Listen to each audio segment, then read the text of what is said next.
Zombie एक word नहीं, एक स्टेट है। आप लोगों ने सुना होगा कि ज़ॉम्बी एक ऐसी अवस्था होती है जिसमें कि इंसान न जिंदा रहता है न मरता। हिंदी सिनेमा में आप लोगों ने प्रायः ऐसा देखा होगा कि जब विलेन किसी से गुस्सा होता है तो अपने गुंडों को बुला के और बोलता है कि इसको लिक्विड ऑक्सीजन में डाल दो। लिक्विड ऑक्सीजन क्यों? क्योंकि लिक्विड इंसान को जीने नहीं देता और ऑक्सीजन इंसान को मरने नहीं देता। मेरे दोस्तों, मैं संतोष कुमार तिवारी हूं और आज आप लोगों के सामने टैक्स पेयर्स की दास्तां लेके आया हूं। मेरे दोस्तों, दुनिया में 195 देश हैं आज के डेट में। यदि ताइवान और द कुक आइलैंड को छोड़ दिया जाए तो कुल 195 कंट्रीज़ हैं, जिसमें कि आज भी 14 देश अपने लोगों पे टैक्स लेवी नहीं करता है, टैक्स नहीं लगाता है और बड़े मज़े से फल फूल रहे हैं। उन 14 देशों में कुछ का नाम बताएं तो बहमास है, बहरीन है, ब्रुनेई है, मालदीव है, कातर है। ऐसे 14 देश हैं। लेकिन एक बात सत्य है कि उन 14 देशों में से या तो वो ऑयल रिच कंट्री है, तेल पैदा होता है वहाँ पे बहुत प्रचुर मात्रा में, या फिर फेवर्ड टूरिस्ट डेस्टिनेशन है, तो उनके पैसा, उनकी अर्थव्यवस्था इन दोनों चीज़ों से आती है। तो यदि इन चीज़ों को सही माने तो आज भी इस पूरे विश्व में 181 देश हैं जो कि अपने लोगों पे टैक्स लगाते हैं। तो इसका मतलब ये माने कि किसी भी देश की अर्थव्यवस्था को चलाने के लिए टैक्स एक ज़रूरी एलिमेंट है और ये इकोनॉमी में कंट्रीब्यूट करता है। मेरे दोस्तों, अब समस्या यहाँ पे है कि कौन सी कंट्री अपने टैक्स पेयर्स के लिए क्या करती है, इसको ल्यूक्रेटिव बनाने के लिए क्या करती है। क्योंकि कोई भी चीज़ 3 तरह से किया जाता है। एक तो moral ethics, out of your ethics you are contributing to the economy. आपका मन है एज ए सिंसियर सिटीजन कि इस देश के नागरिक होने के चलते कुछ देश की इकोनॉमी में कंट्रीब्यूट करें।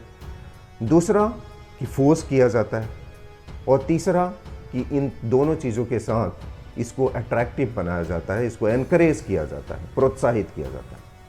मेरे दोस्तों, मैं आप लोगों के साथ आज शेयर करूंगा कि हमारे देश की टैक्सेशन सिस्टम कैसी है, क्या करना चाहिए, कितने लोग टैक्स देते हैं, कितना कम लोग टैक्स देते हैं और इंडियन इकोनॉमी में उनका कितना बड़ा योगदान है। मेरे दोस्तों, अपने देश की जनसंख्या से यदि चालू करें तो कंट्री मीटर के अनुसार हमारे देश की वर्तमान जनसंख्या 140 करोड़ है। और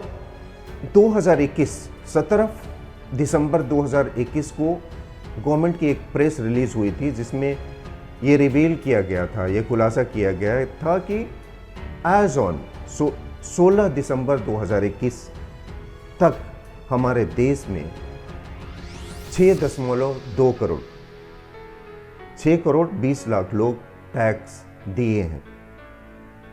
इसका आंकड़ा को एनालाइज किया जाए तो 140 करोड़ की आबादी में 6 करोड़ 20 लाख लोग टैक्स देते और ये परसेंटेज निकला 4.42, करीब करीब 4.5% लोग टैक्स देते। मेरे दोस्तों, इंडियन इकोनॉमी की साइज $3.1 ट्रिलियन है और इकोनॉमी की साइज निकालने के 2 तरीके होते हैं। उस जार्गन में मैं जाना नहीं चाहूँगा। एक तरीका होता है कि एक्सचेंज रेट EST बोलते हैं और एक दूसरा PPP बोलते हैं, that is purchase price parity. तो एक ही फिगर लिया जाए, $3.1 ट्रिलियन। $1 ट्रिलियन $1 लाख करोड़ के बराबर होता है। तो यदि डॉलर का $1 का कीमत 73 लिया जाए तो नियरली आज की डेट में इंडियन इकोनॉमी का साइज 228 लाख करोड़ है। और 11 फरवरी 2022 के एक प्रेस रिलीज के अनुसार हमारे देश में लोगों ने, हमारे टैक्स पेयर्स ने 9.45 लाख करोड़ का टैक्स पे किया। इसका मतलब जो भी परसेंटेज हो, ये तो एडवांस टैक्स था। जब ईयर क्लोजिंग होगी 31 मार्च को और जब लोग टैक्स पे करेंगे जून तक, तो क्या फिगर आता है वो देखने वाली बात है। लेकिन 5 साल से पिछले 5 ईयर्स का एक फिगर मैंने एनालाइज किया और ये निकल के सामने आया कि इंडियन इकोनॉमी में टैक्सेस का करीब 56 to 60% कंट्रीब्यूशन रहा है और ये बढ़ता जा रहा है ईयर ऑन ईयर बेसिस पे। इसका मतलब मेरे दोस्तों कि 4.5% इस देश के लोग इंडियन इकोनॉमी में 60% कंट्रीब्यूट करते हैं। इतनी बड़ी महत्वपूर्ण योगदान है। आम जनजीवन में देखें तो कोई भी इंसान एक सोशल वर्क में थोड़ा सा ज़्यादा कंट्रीब्यूशन करता है, यदि 51,000 रुपये भी कंट्रीब्यूट कर दिया तो कितना रेस्पेक्ट होता है ना। उसको लोग हाथों पे उठा लेते हैं और ये बोलते हैं कि बहुत जानते हो कौन है, कितना रेस्पेक्टेबल आदमी है, कितना कंट्रीब्यूशन किया है ना, और रेस्पेक्ट बढ़ जाती है। वो सीना तान के घूमता है कि मेरा इतना कंट्रीब्यूशन। 4.5% लोग इस देश के इंडियन इकोनॉमिक साइज के 60% कंट्रीब्यूशन है इनका, और इनकी इज्जत क्या है। जो भी सोशल इंफ्रास्ट्रक्चर क्रिएट होता है तो आप लोगों ने देखा है कभी किसी ने आवाज़ उठाया क्या इस अच्छे कॉज के लिए? कभी देखा है आपने कि सोशल इंफ्रास्ट्रक्चर क्रिएट हुआ, लेट से कि एक पुल बना, ये एक हॉस्पिटल बना, गवर्नमेंट हॉस्पिटल, वहाँ पे लिखा जाता है कि फलाना विधायक या फलाना मंत्री या फलाना पार्टी ने बना दिया। तो कभी आपने कल्पना किया है कि ये किसके पैसे से बना है? ये आपके पैसे से बना है। ये 4.5% लोगों ने कंट्रीब्यूट करके और ये सारा कुछ बनवाया है, और नाम और the credit is taken by somebody else. मेरा पूर्ण विश्वास है कि आने वाले समय में आज न कल सड्डा हक इत्थे रख की नारा जरूर आएगी मेरे दोस्तों। टैक्स पेयर्स भी बोलेंगे कि मेरा भी हक दे, मेरे भी नाम पे कोई रोड बनवाओ ना। मुझे भी तो ऐसा सेटिस्फेक्शन होना चाहिए कि मैंने भी कुछ किया अपना पेट काट के। मेरे कई 1-2 फ्रेंड हैं जिन्होंने बोला लास्ट ईयर कि यार मेरे को लोन लेके टैक्स देना पड़ रहा है, क्योंकि 5-6 लाख रुपए जो इनकम होती है पूरे साल में खर्च करने के बाद, EMIs पे करने के बाद, ये टैक्सेस, ऑल टैक्सेस पे करने के बाद, और वो जाता है टैक्स में। तो यानी कि अपना पेट काटना ही हुआ। नंबर 1 बात ये हो गई कि टैक्स पेयर्स की कोई इज्जत है क्या, और नहीं है तो क्यों नहीं है। जब टैक्स पेयर्स इंडियन इकोनॉमी में 60% इनकी कंट्रीब्यूशन है, तो इनके पैसे से बना हुआ सोशल इंफ्रास्ट्रक्चर, इनके पैसे से सब्सिडी, इनके पैसे से गरीबों की बिजली चल रही है, इनके पैसे से गरीबों का चूल्हा चल रहा है, और नाम दूसरे का क्यों हो। ये पूरा लेक्चर, पूरा डिस्कशन किसी व्यक्ति विशेष पे नहीं है, कोई पॉलिटिक्स नहीं है। This is completely based on the logic and statistics. और ये आप सबको जानना है कि मैं सेंस बात कर रहा हूं कि नहीं कर रहा हूं। नंबर 1 कि why tax payers are not respected despite of their huge contribution to the Indian economy. Number 2 कि इंडियन टैक्सेशन सिस्टम इतना कंफ्यूज क्यों है। नंबर 1 की डायरेक्ट टैक्सेस में गवर्नमेंट 2 तरह से रेवेन्यू कलेक्ट करती है, एक डायरेक्ट टैक्स से, दूसरा इनडायरेक्ट टैक्स। डायरेक्ट टैक्स क्या होता है? जो अपनी सैलरी, जो नौकरी करते हैं वो सैलरी से देते हैं, जो बिजनेस करते हैं वो बिजनेस के प्रॉफिट से जो टैक्स देते हैं उसको डायरेक्ट टैक्स बोलते हैं। इनडायरेक्ट टैक्स क्या होता है? जो GST है, प्रॉपर्टी टैक्स है, capital gain and all that. तो GST वगैरह जो लगाता है होटल्स पे, हॉस्पिटल्स पे, all that kind of things, वो इनडायरेक्ट टैक्सेस में होता है। अब समझने वाली बात यह है, ज़ॉम्बी स्टेट का बात मैंने किया था, उसको रिलेट कीजिएगा। ज़ॉम्बी स्टेट की बात क्यों किया था कि इंडिया में 4.5% लोग टैक्स पे करते हैं। दैट वो जो है, मैं डायरेक्ट टैक्सेस की बात की, वो लोग जो कि डायरेक्ट टैक्सेस देते हैं अपने सैलरी बिजनेस से। अब एक ध्यान दीजिएगा कि गवर्नमेंट 2 तरह से मैंने बोला, एक इनडायरेक्ट टैक्सेस GST लगाते हो। और सबसे बड़ी बात आप गौर फरमाइएगा कि जितना सारा GST लगा, जैसे होटल्स पे GST लगा, राइट, तो होटल्स के मालिक को, होटल्स के ग्रुप को देना था वो GST। दुकान पे GST लगा, सोने पे जीएसटी लगा, दवा पे जीएसटी लगा, ये सारे लोगों को खुद जीएसटी देना था। गवर्नमेंट ने ये डिसाइड किया था कि ज़्यादा से ज़्यादा लोग इस टैक्स के अंदर आए और पे करें, कंट्रीब्यूट करें इंडियन इकोनॉमी में। बहुत well said and well done. But monitoring की कहां प्रॉब्लम आ गई, ज़ॉम्बी स्टेट कहां आई कि एक बंदा जो कि डायरेक्ट टैक्सेस पे किया सैलरी से, अपने बिजनेस से, वही बंदा होटल में जाता है और जिस होटल के मालिक को जीएसटी देना था वो बिल में, उसके खाने के बिल में जीएसटी पास ऑन कर दिया कंज्यूमर पे। जो आज अपनी सैलरी से या बिजनेस से टैक्स दे के आया, वो रात में खाना खाया उस पर टैक्स दे रहा है। आफ्टरनून में दवा लिया, वो दवा के दुकान वाले को जीएसटी देना था, उसने जीएसटी को ट्रांसफर कर दिया कंज्यूमर पे, वही कंज्यूमर जो 4.5% है। ठीक है, प्रोफेशनल पे लगाया, गोल्ड के दुकानों पे लगाया, ज्वेलरी के दुकानों पे लगाया। ज्वेलरी खरीदने जाओगे तो बिल में लगा के दे रहा है 18% जीएसटी।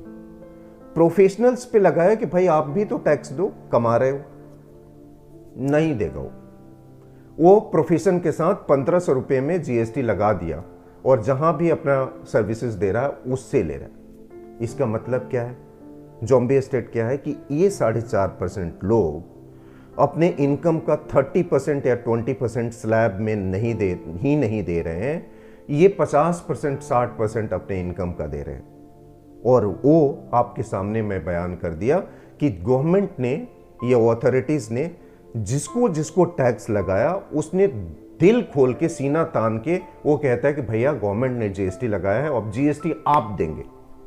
वो बंदा वही जीएसटी दे रहा है जो कि कल को इनकम टैक्स अपने सैलरी का पे करके आया और जिसको देना था वो पास ऑन कर रहा है गवर्नमेंट के नाक के तले, और कोई मॉनिटरिंग नहीं है। Nobody is there to tell them कि भैया जीएसटी तो तुम्हें देना था, गोल्ड ज्वेलरी के दुकान का मालिक को देना था, और वो जो अपने शादियों में सोना खरीदने जा रहा है वही बंदा जो कल इनकम टैक्स दिया था वो फिर से गोल्ड ज्वेलरी पे भी दे रहा। नंबर 1 कि ये देयर इज नो मॉनिटरिंग, जैसा चल रहा है 4.5% लोग 60% अपने सैलरी का दे रहे हैं, वही प्रॉपर्टी टैक्स दे रहे हैं, वही एजुकेशन सेस दे रहे हैं, जीएसटी भी उनकी सर पे है, जीएसटी कोई नहीं दे रहा है। GST is given by the people who are 4.5% of this entire population, 140। उनके पैसे से गरीब के घरों में दिया जल रहा है, उनके पैसे से सब्सिडी दिया जा रहा है, उनके पैसे से सोशल इंफ्रास्ट्रक्चर किया, और फाइनली वो खुद गरीब होके पड़े हुए। नंबर 2 कि टैक्सेशन सिस्टम क्या है, इंडिया का टैक्सेशन सिस्टम है क्या। आप समझने का कोशिश कीजिए कि टैक्सेशन पूरी दुनिया में 4 तरह का होता है। एक प्रोग्रेसिव टैक्स होता है, एक प्रोपोर्शनल टैक्स सिस्टम होता है, एक रिग्रेसिव होता है, एक फ्लैट होता है।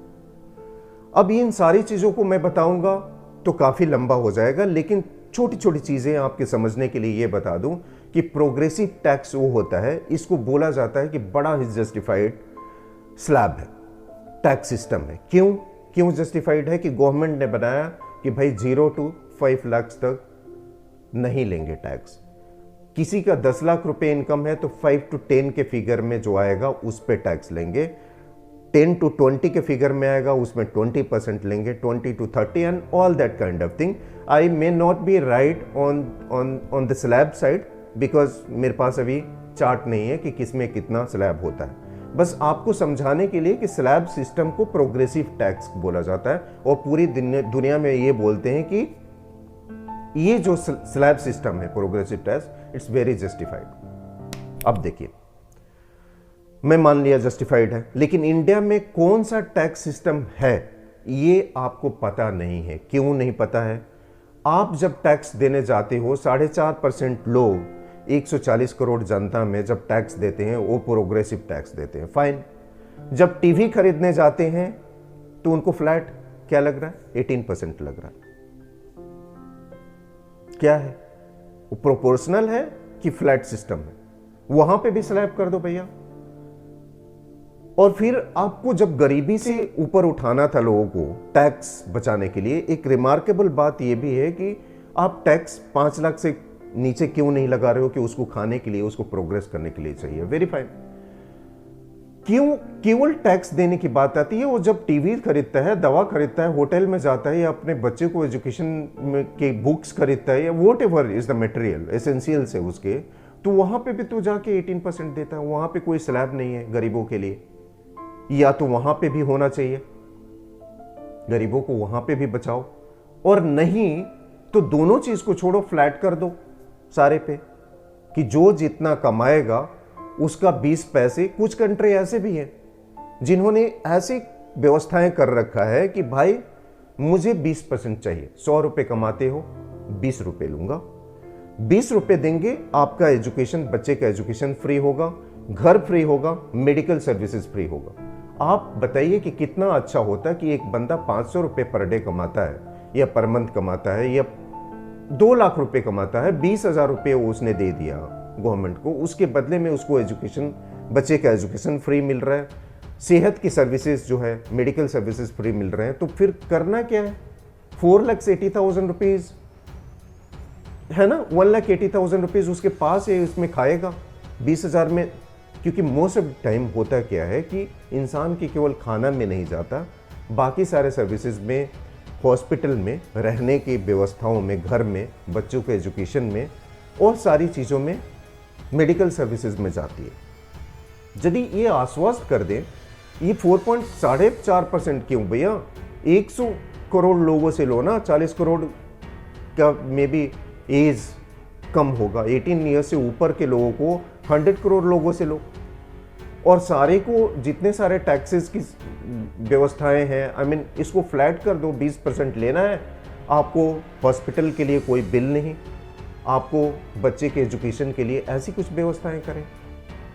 टाइम लगेगा, लेकिन नीयत चाहिए, पॉलिटिकल विल चाहिए, और पूरे देश में इस तरह की चीज़ें जब होने लग जाएगी तो काफ़ी सारी समस्याएं खत्म हो जाएगी। ये जो जनसंख्या टैक्स पेयर्स की कम इसलिए नहीं है कि कोई देना नहीं चाहता, इसलिए भी है कि लोग चोरी करते हैं, नीयत साफ नहीं है। जब गरीबी होती है तो विचार भी खराब हो जाता है। सबसे पहले पेट की व्यवस्थाएं, बच्चों की व्यवस्थाएं करते हैं लोग, और फिर विचार तब उनका बनता है कि कुछ बचे तो दे दें।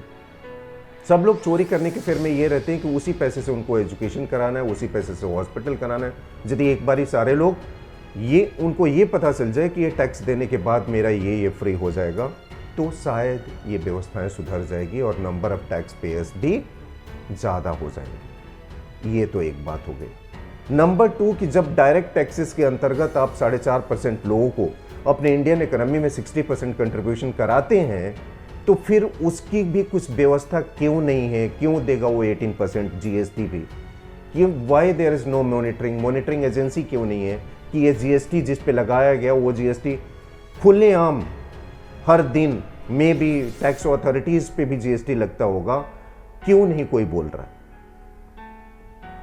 नंबर 3 कि the system is not, again respect की बात आ गई। 2020 में फाइनेंस मिनिस्टर ने एक पार्लियामेंट सेशन में ही मेरे ख्याल से बोला था कि वी आर कमिटेड, हम लोग टैक्स पेयर्स, देश के टैक्स पेयर्स के प्रति कमिटेड हैं, और आने वाले समय में टैक्सेशन की व्यवस्था और अच्छी हो जाएगी। और ये पार्ट 1 लेक्चर के जस्ट बाद सीबीडीटी के चेयरमैन का एक प्रेस विज्ञप्ति आया था, जिसमें कि उन्होंने बोला था कि हम, I mean tax department of India, CBDT हम लोग orientation, I mean shifting from the enforcement agency to a service oriented industry.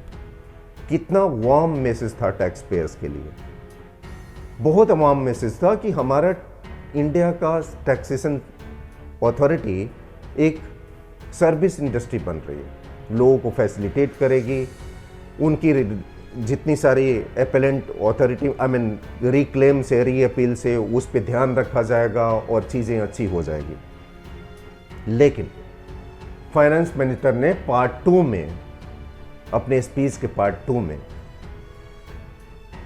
Tax IT, I mean income tax act के 254, आर्टिकल 254 को ही अमेंड करके, और ये ऐलान किया कि जब री अपील करोगे अपने, आई मीन टैक्स मनी के अगेंस्ट में, तो आपको 20% टोटल मनी डिमांडेड का 20% पे करके अपील करना पड़ेगा, और वो भी 365 डेज से appellant authorities, tax appellant authorities जो भी है, उनको 365 डेज से ज़्यादा डिले नहीं करना है। आई मीन डिले होगा तो entire money has to be paid by the income tax payers, despite the fact that the delay is not attributed to the tax payer himself. यानी कि इसका अंग्रेजी का मतलब यही हुआ कि यदि टैक्स पेयर के गलती के चलते वो डिले नहीं हुआ, उसके बावजूद भी पनिशमेंट किसको मिलेगा? टैक्स पेयर्स को मिलेगा। सबसे पहली बात कि जितना सारा टैक्स 10 लाख रुपए के उसके ऊपर टैक्स आया है तो उसको 20% पे करके री अपील करना है। नंबर 2 कि 365 डेज से ज़्यादा यदि टैक्स अपेलेंट ऑथोरिटी को लगता है इस डिस्प्यूट को सुलझाने में, तो इसको टैक्स पेयर्स को टोटल मनी पे करना पड़ेगा। Where is the justification and where was the warm message? So therefore, ladies and gentlemen, मेरा कहने का मतलब यह है कि पूरी दुनिया में टैक्सेशन सिस्टम है, कंफर्म्ड है। This is a way to contribute to the Indian economy, this is also very respected. बहुत अच्छी बात है, कंट्रीब्यूट करना चाहिए। लेकिन जो यहाँ पे दुगलापंथी चल रही, डबल स्टैंडर्ड, कि टैक्स पेयर्स की मनी पे अपना चिपका दे नाम, ये बहुत गलत है। इसको अट्रैक्टिव बनाने की व्यवस्था की ज़रूरत है। डबल टैक्सेशन की व्यवस्था को ख़त्म करने की ज़रूरत है, क्योंकि जो बंदा एक बार टैक्स दे दिया उससे क्यों लेते हो? फिर 18% जिसको देना है जीएसटी वो क्यों नहीं देता? प्रोफेशनल टैक्स वाला 18% क्यों लेता है? सर्विस के लिए पे किया ना, जो भी है, जो ऑर्गेनाइजेशन सर्विस के लिए अपने जो भी है टेक्निकल टेक्निकल सर्विसेज के लिए पे करता है, लीगल सर्विसेज के लिए पे करता है, कुछ भी पे करता है, तो पे कर रहा है ना, उसका जीएसटी उससे क्यों लोगे? आप गवर्नमेंट को जीएसटी दो भैया, ठीक है। गोल्ड पे जीएसटी खरीदते समय गोल्ड पे जीएसटी क्यों? दवाओं पे जीएसटी क्यों? टैक्स पे कर दिया है। रिकॉर्डिंग होना चाहिए एंड मॉनिटरिंग प्रॉपर होना चाहिए कि ये पेड द टैक्स। इस पे और कोई डबल टैक्सेशन नहीं होना चाहिए, क्योंकि ये 30% स्लैब 60% आ रहा है। सिंपल सी बात है। So I appeal to the authorities and आप लोगों की समझदारी के लिए मैंने ये शेयर किया है कि this system of Indian taxation is completely confuse. एक ही आदमी प्रेशराइज होता है, और ऐसे प्रेशराइज हो के एक ही बंदे को दबा दबा के ये सिस्टम का शिकार बनाने से अच्छा है कि कुछ किया जाए, कुछ मॉनिटरिंग हो, जहां भी लूप होल्स हो उस पे काम करें, और लूप होल्स पे काम करके, और जैसे कि मैंने जीएसटी 18% वाला पास ऑन करने वाली बात, monitoring has to be there. Thanks for watching, thank you.